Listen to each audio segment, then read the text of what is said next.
Buenas tardes a todos. Soy Paya y les doy la bienvenida a un nuevo episodio de Deep en Crímenes. Hoy un episodio un poco diferente.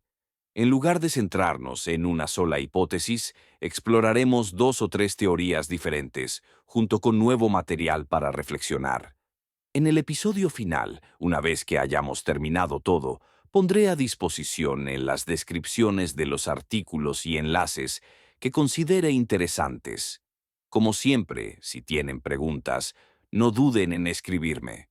Empecemos con una pregunta que se planteó en el episodio 5, pero que no tuve tiempo de abordar completamente. En la reconstrucción del episodio pasado, basada en el libro The Forgotten Killer, Rudy Gued and the Murder of Meredith Kercher, escrito por un periodista y un agente del FBI, la teoría es que Rudy Guede actuó solo.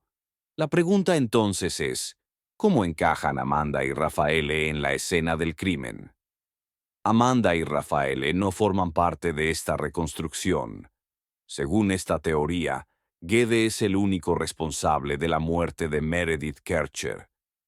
Amanda y Rafaele solo entran en escena más tarde, cuando descubren que ha ocurrido algo grave. Encuentran la ventana rota, rastros de sangre en el baño y el pasillo, y heces en el baño, pero no están involucrados en el asesinato de ninguna manera. Esta teoría es la misma que utilizan los abogados defensores de Amanda y Rafaele, es decir, un único asesino. Me di cuenta de que me olvidé de mencionar en el episodio pasado un aspecto muy importante, algo en lo que pensé solo después. Uno de los elementos más extraños de la escena del crimen, o mejor dicho, de las huellas dejadas en el cuerpo de Meredith Kercher, es el hecho de que en la reconstrucción en la que se hipotetiza un único asesino, con Rudy Gued como único culpable, no hay huellas de Rudy Gued en el rostro y las manos de Meredith. ¿Y qué significa esto? Significa que él no la tocó en la cara, no le impidió gritar. Este es un detalle fundamental. Si ella hubiera gritado, probablemente alguien la habría oído. Este es otro elemento que merece atención. Dicho esto, pasemos a analizar algunas posibles reconstrucciones. No estoy diciendo que todas sean plausibles, ya que cada una tiene sus puntos débiles, pero son hipótesis que he encontrado a lo largo de los años mientras me informaba. La primera reconstrucción de hoy es una teoría en la que nunca he creído ciegamente, pero que, de alguna manera, explica algunas cosas. La idea es que nunca se hayan capturado o investigado a los verdaderos culpables, o al verdadero culpable. ¿Qué significa esto? Significa que esa noche podrían haber estado involucradas otras personas, aparte del famoso trío mágico: Rudy Guede, Amanda Knox y Rafael Sollecito. Según esta teoría, una o más personas habrían entrado en la casa mientras Rudy estaba en el baño. Se piensa que al menos dos personas entraron actuando en modo de ejecución mientras Rudy estaba en el baño. Esto daría sentido a la versión de Rudy, pero la teoría tiene fallas cuando se trata de identificar a los verdaderos asesinos. Curiosamente, esta hipótesis coincide bastante con la primera versión proporcionada por Guede cuando hablaba con su amigo Giacomo por Skype. Según esta versión, Rudy estaba en el baño cuando algunas personas entraron. He leído esta reconstrucción en algunos foros, uno italiano y uno americano, escritos, por supuesto, por dos personas diferentes. La idea es que alguien toque a la puerta.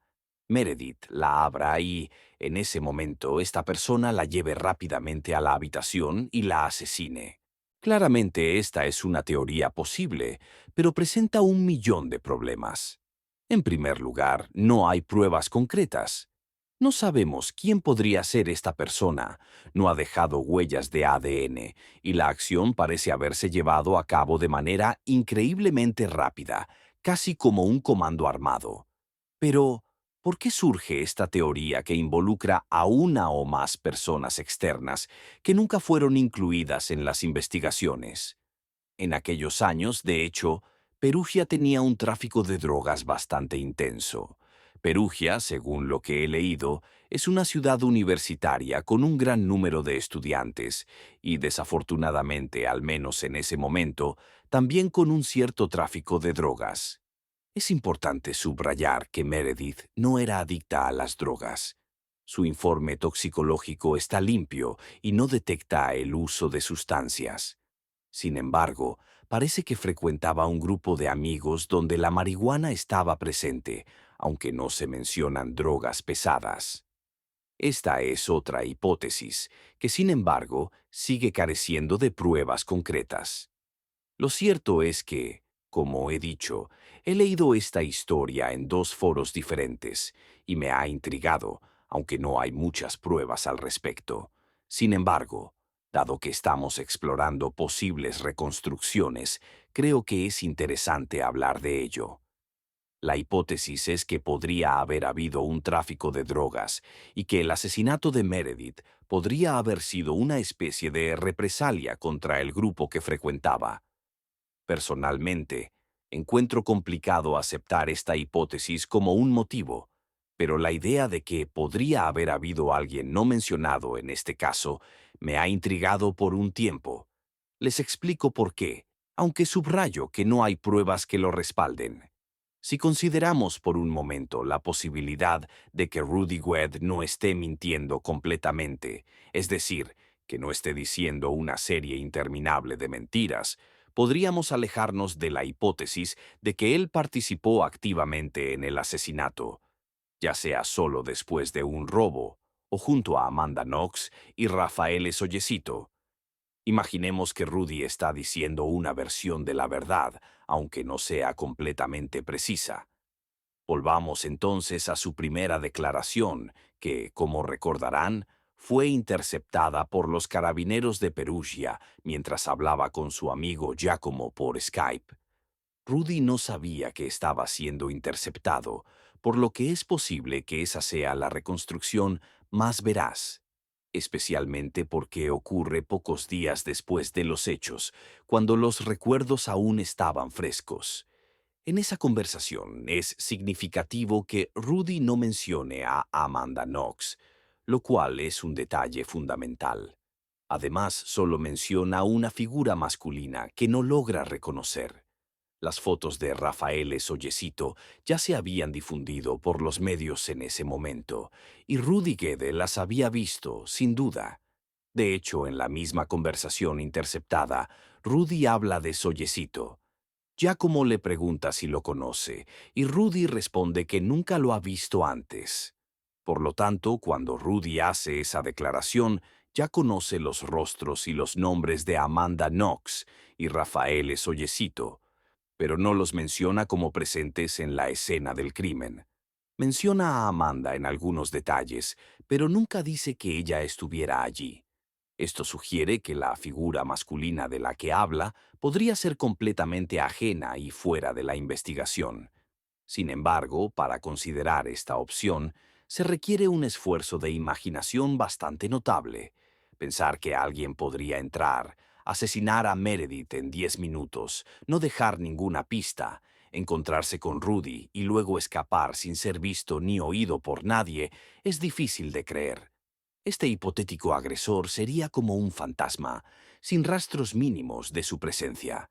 Así que para que esta teoría sea plausible, tendríamos que aceptar la idea de que se trata de uno de los asesinatos más afortunados del mundo, donde todo juega a favor del culpable. Y las investigaciones deberían centrarse completamente en otras personas, lo que hace que esta hipótesis sea extremadamente difícil de sostener. Esta es la primera hipótesis que quería explorar. ¿Qué piensan? Antes de pasar a una segunda hipótesis que me ha surgido recientemente, quisiera compartir otro detalle que considero importante en el relato de Rudy Guede. Rudy cuenta que la noche antes del asesinato había hecho planes con Meredith Kercher y que hubo un beso entre ellos en una discoteca. Sin embargo, falta un detalle importante. Según los relatos de las personas que conocían a Meredith, Ella estaba vinculada a uno de los chicos que vivían en el piso de abajo, un tal Luca. No recuerdo el apellido exacto, pero no es relevante. Este chico, sin embargo, no estaba en la ciudad en el momento de los hechos, por lo que no puede haber estado involucrado. Sabiendo esto, me resulta difícil creer que Meredith hubiera invitado a Rudy a su casa, especialmente considerando que Rudy vivía solo y, por lo tanto, no habrían tenido problemas para encontrar otro lugar. Sabemos que Rudy conocía a los chicos del piso de abajo, por lo que me parece improbable que Meredith, con un novio o al menos con cierta inclinación hacia alguien, hubiera invitado a otro chico a su casa. No sé, esta parte de la historia no me convence mucho, aunque, por supuesto, no se puede excluir nada. Ahora les propongo una hipótesis y luego empezaremos a desmantelar todas las hipótesis que hemos explorado hasta ahora.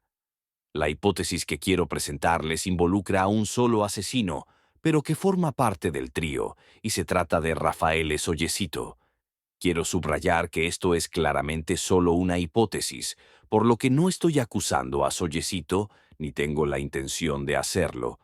La razón por la que se me ha ocurrido esta hipótesis es que en el relato de Rudy Guede, él habla de una sola persona, y la descripción que da coincide al menos estéticamente con Sollecito. Me imaginé una escena en la que Amanda Knox, que había conocido a Sollecito hace poco tiempo y tenía una relación reciente con él, podría haber estado involucrada de alguna manera. Obviamente estamos en el reino de la fantasía. Debemos hacer un gran esfuerzo de imaginación para tratar de entender qué pudo haber pasado esa noche y, sobre todo, cuáles podrían haber sido las motivaciones detrás de estos eventos. Imaginemos que en esos 5 días de relación, Rafael Sollecito estaba completamente sometido a Amanda Knox. El hecho de que ella estuviera presente o no en la escena del crimen podría no cambiar mucho, porque si realmente fueran ellos dos los culpables, la dinámica de la pareja seguiría siendo aquella en la que Amanda ejerce una fuerte influencia sobre Rafael. Esta idea me vino a la mente al ver, por enésima vez, el documental en Netflix titulado Amanda Knox, en el que Sollecito aparece solo marginalmente, casi como una figura secundaria. Hay un momento en el documental que me impactó particularmente. Meses, tal vez un año después del arresto, Sollecito escribe una carta a Amanda, confesando que aún está enamorado de ella. Amanda le responde fríamente, diciendo que para ella las cosas han cambiado, que ahora están en prisión y que cada uno debe pensar en sí mismo. Sollecito cuenta que quedó profundamente afectado por esta respuesta, sufriendo un fuerte impacto psicológico. Entonces, aunque su relación duró solo 5 o 6 días, parece que para Sollecito se había creado un vínculo muy profundo y arraigado. Me imaginé esta posible dinámica, pero subrayo que no hay pruebas concretas que respalden esta hipótesis, excepto la declaración de Rudy Guede, que podemos tomar como válida, pero que también podría ser completamente falsa. Imaginemos ahora un escenario en el que, durante esos días en que Amanda Knox y Rafael Sollecito estaban juntos, hubo conflictos y tensiones entre las dos chicas. Amanda se quejaba de su relación con Meredith, de los problemas financieros, y había habido una discusión sobre supuestos robos. En este contexto, podríamos suponer que, en broma o en juego, Amanda había mencionado la posibilidad de deshacerse de Meredith la noche de Halloween. Imaginemos que Sollecito, malinterpretando esta hipérbole y queriendo complacer a Amanda, decide llevar a cabo esta idea. Tal vez sin que Amanda estuviera directamente involucrada, o quizás con su consentimiento tácito, Sollecito organiza un asalto. Ahora veamos esta situación. Rudy está en el baño, ocupado, mientras Sollecito entra en la casa. La pregunta que nos hacemos es, ¿por qué Meredith debería haber abierto la puerta a Sollecito? Meredith conocía a Sollecito, ya que había pasado varias horas en esa casa y sabemos con certeza que ya se habían encontrado. Si, por ejemplo, Amanda hubiera olvidado una chaqueta o necesitara tomar algo de dinero, Meredith podría haber pensado que Sollecito estaba allí por motivos relacionados con Amanda y por lo tanto lo habría dejado entrar. En este punto imaginemos que Meredith recibe a Sollecito, pero algo sale mal. Podría comenzar una discusión tranquila que luego se convierte en una agresión rápida y violenta, resultando en heridas particularmente extrañas. Este escenario, aunque puramente hipotético, intenta dar un contexto a las acciones de Sollecito y su posible involucramiento, teniendo en cuenta que, por supuesto, estamos operando en el campo de las conjeturas. Imaginemos que, mientras Sollecito está infligiendo heridas muy graves a Meredith, escucha la llegada de Rudy Wedd y, asustado, huye. Luego regresa a su casa donde, en esta reconstrucción hipotética, encuentra a Amanda Knox. Le cuenta lo que ha sucedido, le dice que lave el cuchillo y limpie la sangre. En este escenario, la sangre podría explicar la presencia de rastros en el cuchillo. También podríamos suponer que Amanda vio la sangre y las huellas de Sollecito en el cuchillo y lo lavó. Mientras tanto, Sollecito le explica a Amanda que en la casa había otra persona, Rudy Guede, y podría haber descrito al chico como de color. Esta reconstrucción podría explicar por qué, después de 45 días, Amanda Knox, bajo presión y quizás consciente de que el verdadero culpable no había sido arrestado, se ve obligada a nombrar a alguien para aliviar su posición y la de Sollecito. Los investigadores, mientras tanto, ya habían notado incongruencias, como el hecho de que Sollecito ya no confirmaba su coartada, y esto había aumentado su presión sobre Amanda y Rafaele. En este punto, Amanda decide nombrar a una persona de color. La única persona de color que Amanda conocía formalmente en Perugia era Patrick Lumumba, un hombre que había visto en el pub y que también conocía a Meredith. Si Amanda acusa a Patrick Lumumba, podría ser porque él era el único nombre que le venía a la mente, habiendo tenido contacto con él y sabiendo que era la única persona de color que conocía. Además, esta acusación contra Lumumba explicaría la falta de pruebas concretas contra Sollecito y Knox. Si Sollecito había usado un gorro y guantes o había tomado otras precauciones, podría haber dejado pocas huellas de su presencia.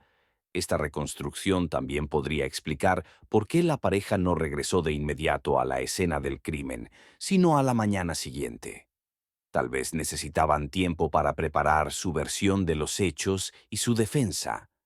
No creo que esta sea la reconstrucción correcta, aunque, admitámoslo, es difícil decir si alguna vez llegaremos a una reconstrucción completamente precisa.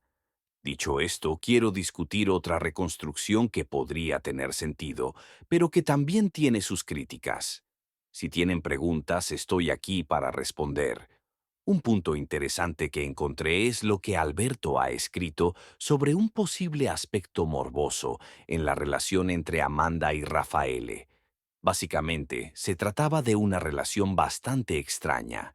Él era un chico que no había tenido muchas novias, mientras que ella, una chica estadounidense emancipada, eligió a él. Esto lleva a una relación que podría verse como obsesiva e intensa. Dicho esto, no estoy seguro de que una relación tan fuerte pueda justificar un homicidio o explicar por qué durante 8 años no se traicionaron mutuamente.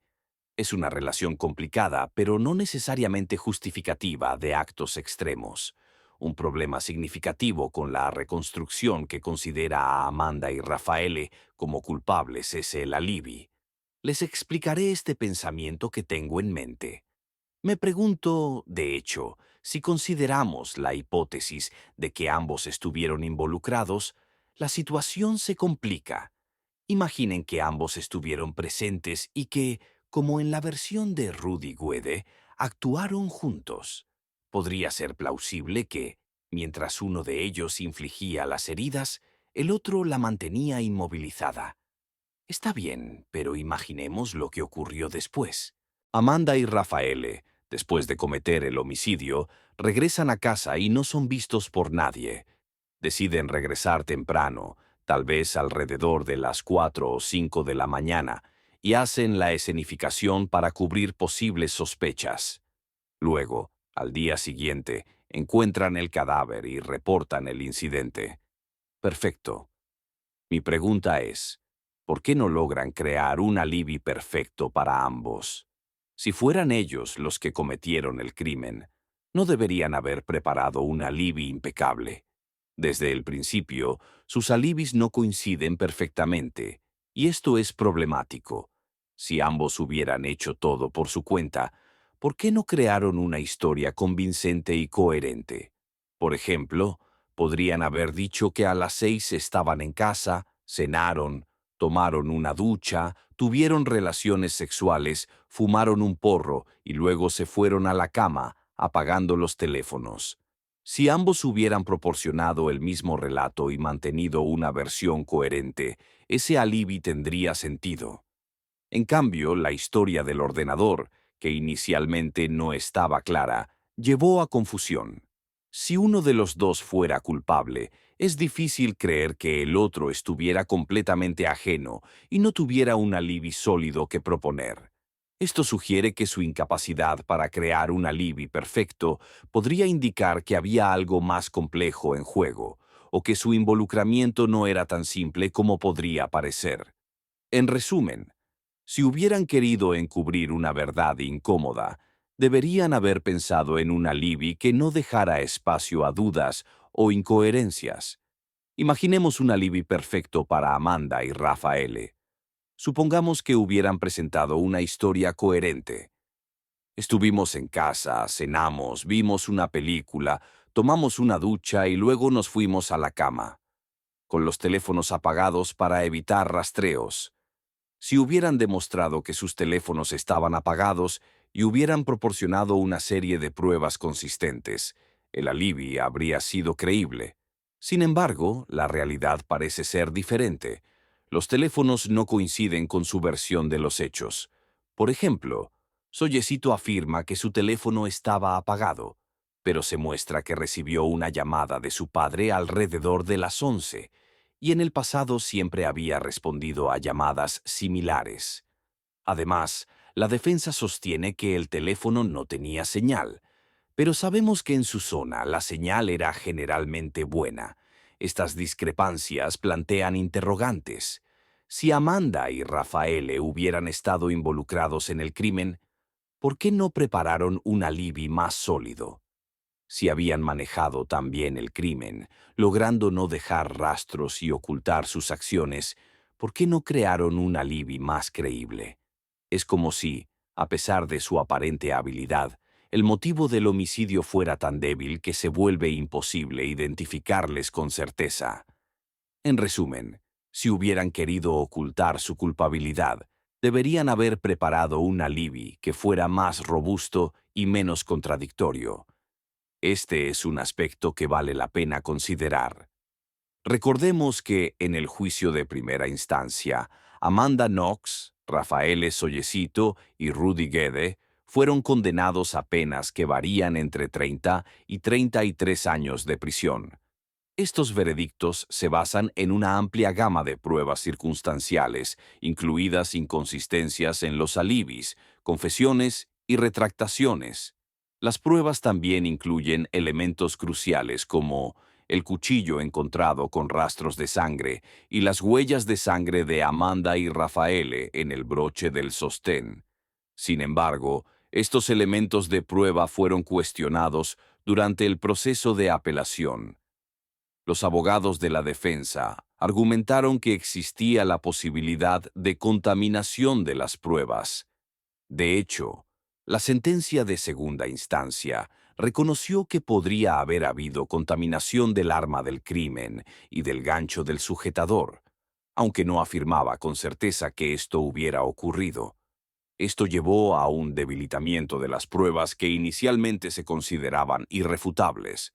En esencia, la posibilidad de contaminación ha suscitado dudas sobre las pruebas recopiladas, aunque no se ha demostrado con certeza que la contaminación haya tenido lugar. Si aceptamos que las huellas de ADN encontradas en el cuchillo y en el gancho del sujetador podrían haber sido comprometidas, entonces la conclusión de que Amanda y Rafael son culpables se vuelve menos sólida. Sin embargo, es fundamental notar que esto no elimina completamente sus responsabilidades, sino que hace la situación mucho más compleja y matizada. Otro punto crucial en el caso es la cuestión de las huellas de Amanda Knox y Rafael Sollecito en la habitación de Meredith Kercher. Es cierto que inicialmente no se encontraron huellas directas de Amanda y Rafael en la habitación de Meredith, pero hay detalles significativos que merecen atención, y la defensa fue hábil en plantear dudas. Al principio, se encontraron huellas mixtas de sangre de Amanda y Meredith en la alfombra del baño. Sin embargo, surgió que estas huellas habían sido posteriormente cubiertas con lejía y otros agentes de limpieza. La defensa argumentó que el luminol, una sustancia utilizada para revelar huellas de sangre, podría producir falsos positivos, sugiriendo que esas huellas no eran necesariamente sangre o que no pertenecían a Amanda y Rafael. Además, hay un detalle adicional que complica la situación. Rudy Gedd y Rafael Sollecito tenían prácticamente la misma talla de zapatos, lo que podría haber contribuido a la confusión sobre las huellas encontradas. La limpieza parcial de la escena del crimen y las disputas sobre el uso del luminol contribuyeron a una considerable confusión y a un debate intenso sobre las pruebas. En resumen, aunque las huellas iniciales parecen indicar una posible presencia de Amanda y Rafael, las posteriores disputas y la posible manipulación de las pruebas han planteado dudas y complicado aún más el panorama. Entonces, veamos por qué Amanda Knox y Rafael Sollecito fueron absueltos. La razón principal es que las pruebas presentadas por la defensa fueron interpretadas de manera diferente en comparación con las de la acusación. Los jueces, ya fuera que actuaran de buena fe o no, consideraron que la interpretación de la defensa era más convincente. Sin embargo, es interesante notar que todas las pruebas proporcionadas por la acusación fueron consideradas erróneas, o al menos no suficientemente sólidas. Por ejemplo, y esto es otro golpe en contra de la teoría del único agresor, no existe en las instancias procesales ninguna evidencia que sugiera que la escena del crimen hubiera sido realmente una simulación de robo. Se ha confirmado que el montaje, si es que fue un montaje, no fue un robo real, sino una simulación. Este es un punto que debemos considerar como cierto, porque si comenzamos a cuestionar todo, la cuestión se vuelve extremadamente complicada. Ahora, si admitimos que el montaje fue realmente un montaje, debemos preguntarnos quién pudo haber estado presente en esa casa. Ya hemos discutido las dificultades para creer que Rudy Gede estuviera involucrado junto con Amanda y Rafael, dado que no se conocían. Por lo tanto, sigue siendo plausible que el asesinato haya sido cometido por Amanda y Rafael. Sin embargo, la cuestión de cómo pudieron no dejar ninguna pista en la escena del crimen sigue siendo problemática. Es difícil explicar cómo pudieron no dejar huellas de sangre, huellas dactilares o ADN. En cuanto a las huellas de pelos y cabellos, su escasez es particularmente difícil de justificar. En el próximo episodio, examinaremos con más detalle las huellas encontradas y por qué no se consideraron válidas. Al revisar el informe, trataremos de entender exactamente qué huellas se encontraron y por qué no se consideraron suficientes. Entonces, considerando toda la información que hemos revisado, tal vez la hipótesis más probable sigue siendo la que involucra a Amanda Knox y Rafael Sollecito. Esto no significa que sea menos plausible que la hipótesis de dos desconocidos que entran en la casa solo para matar a Meredith Kercher. De hecho, Incluso en ese caso, el motivo y el panorama de la situación siguen siendo poco claros. La sentencia de primer grado, que hablaba de un juego erótico que salió mal, presentaba una gran limitación: el motivo.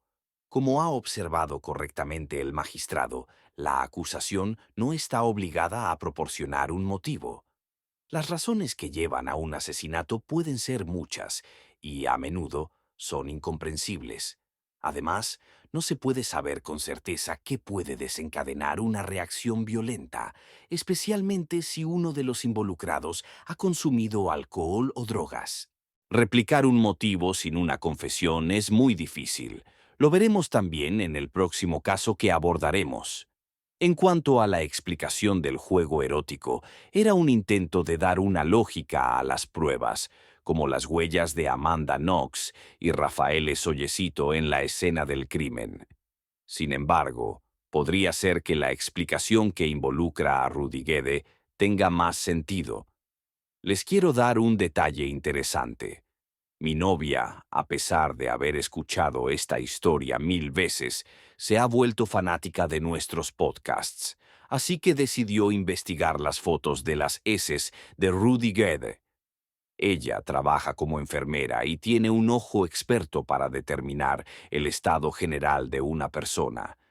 Me dijo que, según ella, la calidad de las heces de Guede podría sugerir que, en el momento del evento, estaba relativamente tranquilo.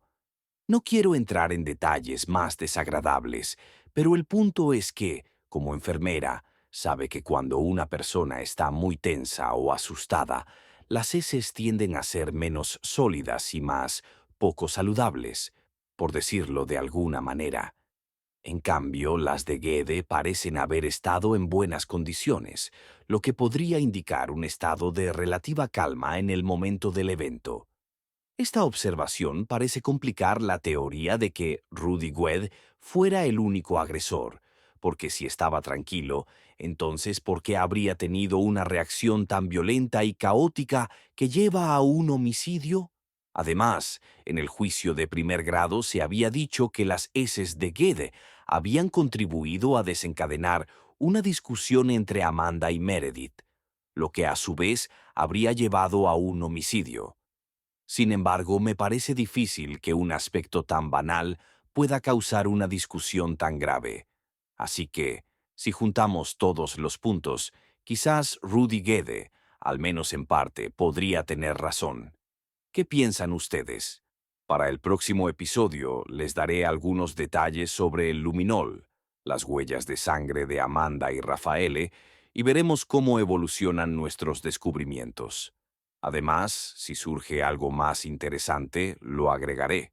De lo contrario, pasaremos a resumir y entender mejor la situación, aunque, como sabemos, mientras los implicados directos no hablen, el misterio permanecerá parcialmente sin resolver. Parece que hay varias reconstrucciones posibles. O Rudy Guede actuó solo, o Amanda y Rafaele colaboraron con él, o fueron desconocidos. Personalmente, la teoría que involucra a los tres parece menos probable, y aunque no puedo creer al 100% en la versión de Rudy Guede, me parece que sabe más de lo que ha confesado. No estoy seguro de que haya participado directamente, pero creo que hay más de lo que ha revelado. Es extraño que, a pesar de una pena de 16 años, no haya dicho toda la verdad. Con estos misterios los dejo y les agradezco por acompañarme. Los invito a compartir sus teorías en las redes sociales. Buenas noches a todos y un abrazo.